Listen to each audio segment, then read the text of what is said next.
Hello everyone and welcome back to part number 2 of our previous videos for the Nemesis 4, the Capital Defense Nemesis DLC. We're gonna go over the Guards Moto Division, and tomorrow we're gonna have a look on the pretty big patch that will accompany this DLC drop as well, which obviously patch will be for free as always, and it has some really nice nice things in there as well. But for now, let's go into the Guards Moto Division, as this one is a pretty cool one as well. And we start with a new unit immediately here in the logistics tab, the Hot Dog 2. So this is just a BMP-1 without a gun, basically. And 3 frontal armor here, 55 speed, 75, 2 availability only, 40 points, pretty cheap. You can get a gun BMP-2K classic CV as well though, as you have in 27 for 25th. Really solid CV option if you want to have a bit of combat ability moving maybe with your tanks or your IFV block. And Conquerors here, 30mm, all the stuff you need. Yeah, I'm still there on this one, so doing a pretty fine job as well. Smoke there. The Fort Lamo means that it can survive a bit of artillery as well. Always is nice for leaders. Then you get your classic Ural that is around in all that many Soviet decks. And then you get a big boy that is only in this one. The Mass 535A. Massive truck. 8x8 here with 1500 supply only. Because the compartment in front takes away a lot of logistics space actually. But still feels a bit weird that this massive unit only carries 1500. But it makes sense when you see how big the cabin is in front and how small the actual cargo space is. Mi 8 MT, the classic fly crucial boy here around as well. 405 kmh, 1500 supply as well. Carrying a lot of supply for you as well. And then you have 3 availability CV options here as well, with the Belgior and the Shaika, that you already know from the 56. So decent 1 armor, 8 hit point, 100 kmh CV here. The survivability is the big difference to the Belgior. Get 20 points for. Question is that worth it for you? Then you take the Shaika, otherwise you take the Belgior. Off-road speed nearly identical to Shaika, just a bit faster. Infantry tab, starting with the classic Commandantura, military police unit here, with the classic Commandantura squads now as well. And then we have a 50 cal, or 12.7mm, with the NSV here as heavy MG. First time that we see this as a pure MG mount. And a 30mm grenade launcher here as well, being guards, so resolute here as well. For the Soviet side of things, just like the British at their guards resolute as well. Makes sense. AGS here, pretty solid grenade launcher. Price the same as the normal version as well, so Resolute is for free, though Resolute doesn't mean that much on a 30mm grenade launcher team anyways. For strength here for these guys. Then we have the guard commanders here. They start to get the tactical gear on here, and then they have a sniper rifle, so they can stun down enemy infantry that pushes on them, which can be quite helpful to disengage afterwards, especially with the smoke and the RPG quite nice as well. Transport options, pretty great. You get a BTR-80, you get a Fagot BMP-1 option, and a BMP-2, so really great choices. Normal UATs option as well. It really gives you the choice. If you need a couple more BMP-2s on the battlefield, you can do that. If you want to still get an IFV, but a cheaper one with an ATGM, you can go for the BMP-1. If you want a fast one, BTR-80, pretty great as well. Decent firepower. 2 armor, 10 hit points. The only 10 hit point APC, and the smoke quite nice on it as well. Then the normal parts infantry here, but it's the with BMP2 coming around with RPG 7VL, and launcher has 7 hit points, the normal Strelkies would have, and only 1 MG there, as the Strelkies would have. Classic BMP2. This one without Resolute, it's not a guard variant. Yeah, the BMP1 there, flying around without Resolute as well. And then we have more BTR 80 units here, with the normal Garditsi 8 hit point 1. They have the RPG 7 VR, so shorter range, more damage, tandem round. And you also have an SVT variant, also 8 hit point, goes to the RPG 22. So price difference here is non-existent because this one creates the SVD for the 8 better AT launcher. BTR 80 coming in with both, so you can get quite a lot of BTR 80 here. Plus, with the Melis variant, you get another one with BTR 80, so mechanized or motorized force can come in with a decent amount of firepower here, still in this division. BTR 80 here, around in decent options. The Pulmachiki variant can come in BTR 80 and BMP2, so you can still play as like a normal mechanized force with 3 cards of BMP2s plus the leaders in BMP2s, or you can just go heavy on the BTR train. So decent flexibility in this. Plus the Saperis, they come in BTR 80s as well. And you get the classic Saperi and Saperi RPO. RPO, great option still. Go launcher, absolutely amazing. And Saperi Comrade, classic Saperi Comrade, can come in the BTR 80 in this one too. So those everywhere. SPG9 can come in the BTR 80. Yeah, classic SPG9 outside of that with the Resolute trait. Similar to the East German ones. Guards, Fagot, and Conqueror's launchers here, nothing special. Can get 2 cards of Fagots, so you can really get a lot of ATGMs into this if you want to. But yeah, slots get quite expensive in the end, so you usually only want to fill up to here, then maybe the first 3 cost slot.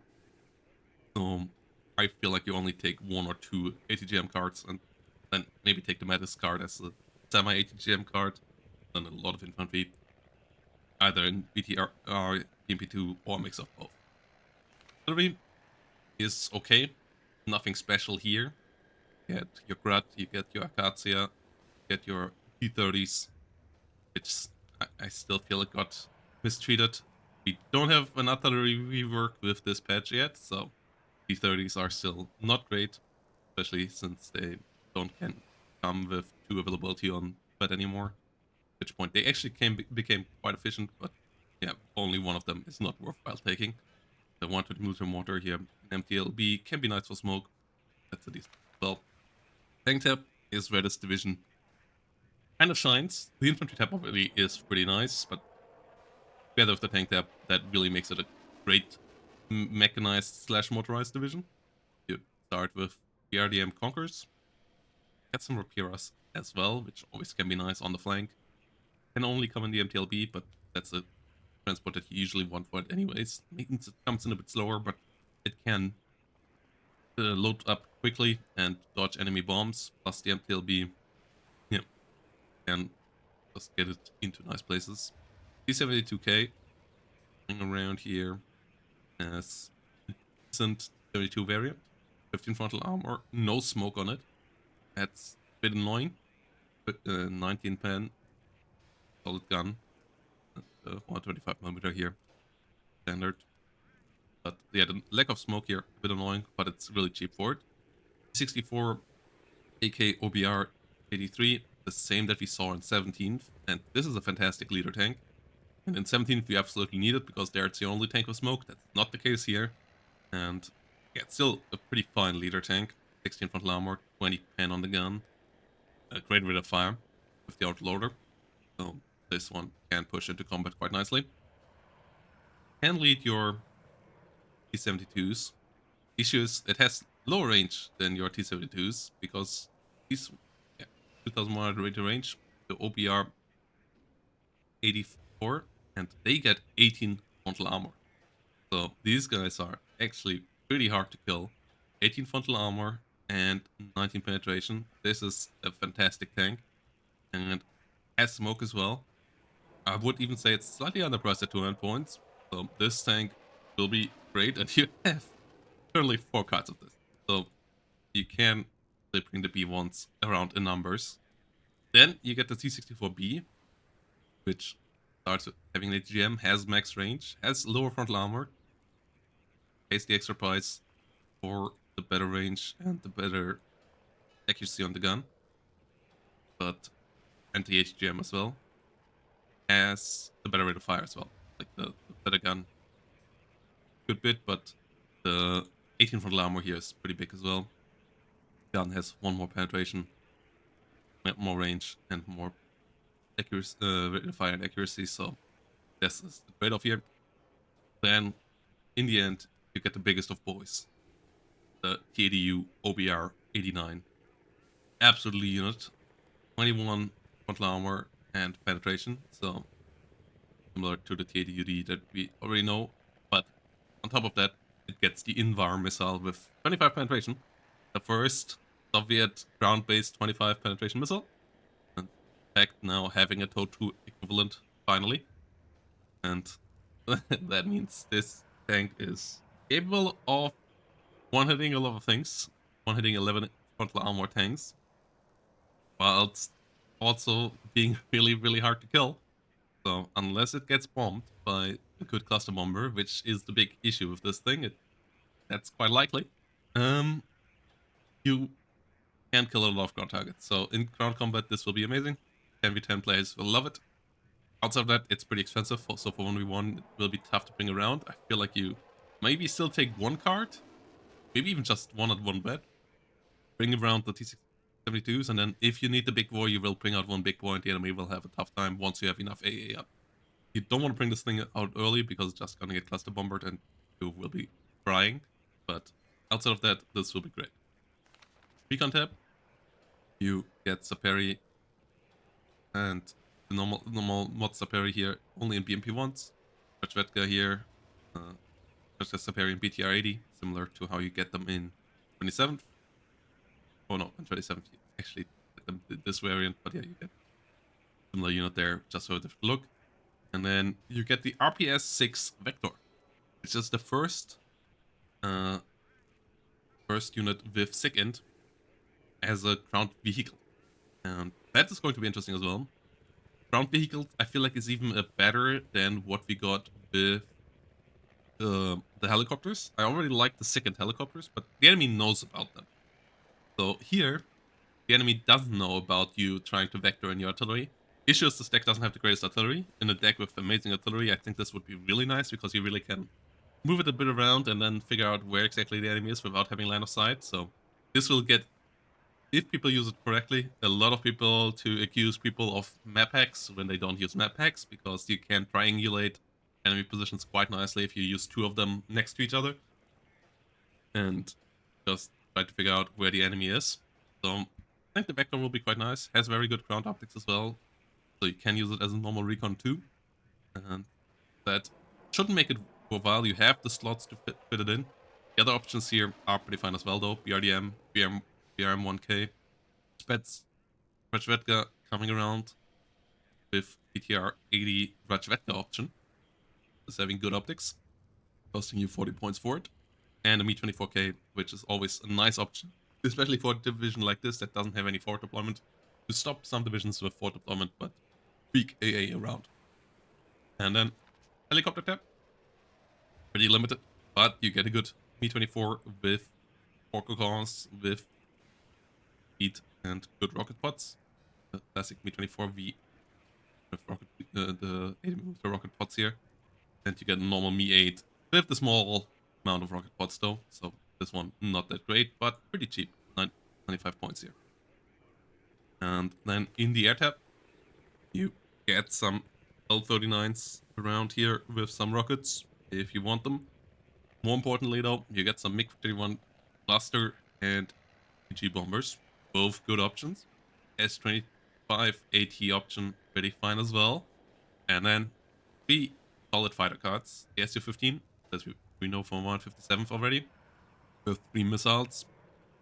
Low amount of missiles, only 4 missiles total, but can fire quickly with 2 long-range missiles right when the enemy comes into range.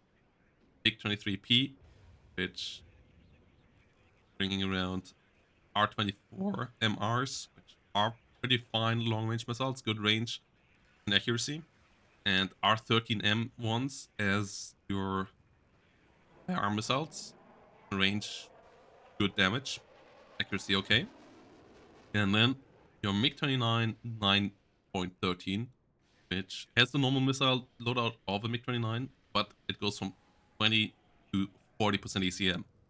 So this one really with a great suit, the first interceptor fighter, the MiG-31 obviously having 40% ECM as well, but first interceptor fighter with 40% ECM on the Pact side of things. So this is a good fighter here as well. And you maybe even want to fly this ahead of your MiG-23Ps. Like usually you want to have the cheaper fighter flying ahead, but in this combo with the higher ECM, you might want to put MiG-29 in front so that the enemy misses their missiles, and then have a combination of these two coming around for a cheap price point, like not paying 310 points, instead paying a bit lower price point here, 175 points fighter here, and then you have a really solid air, which you want because you want to defend your TADUs, and jumped over the AA tab, didn't I? Where you only get OSATs. I say only. OSATs are fine, they're great, but they aren't long range. That's your issue here a bit. So you against faster dive bombers will need your fighters, like your TADU. So that's why you don't want to bring it out early, because you can't manage with coops or books, and you will need your OSAs there set up before you really want to bring that around, and maybe even keep the OSAs in front of your TADU, or at least right next to it, so that you can drive the TADU a bit back, and the OSAs maybe still can shoot down whatever comes at you. But OSAs have great anti-helicopter range and so on, so that is great. The fast speed means that your openers will be protected against helicopters quite quickly, and you still get 3 cards of these. OSAs are fine. Users are solid as well. Eagler team is just fine too. So this AA tab here doing a fine job as well. And in general, I like this division quite a bit as well. It is still a mechanized division that is, when it comes down to how you're supposed to play it, not that different, but it has quite small quirks everywhere that make it still quite unique. Like the biggest of boys, the T1 play a bit different than other 72s and other tanks with the mix of great frontal armor but medium range.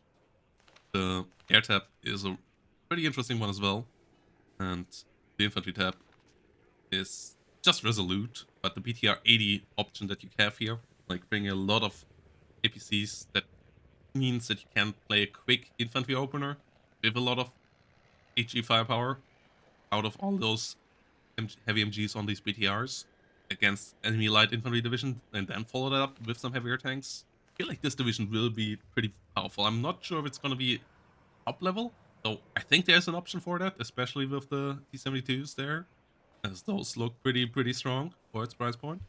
But yeah, we'll see how this all goes. I'm pretty excited for both of the divisions.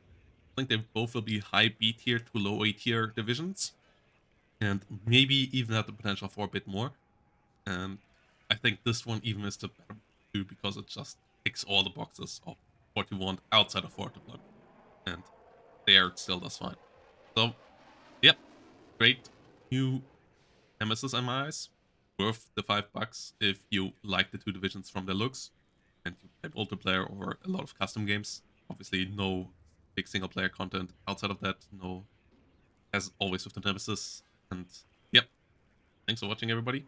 Let me know down below what you think of this division, and see you all in the next one.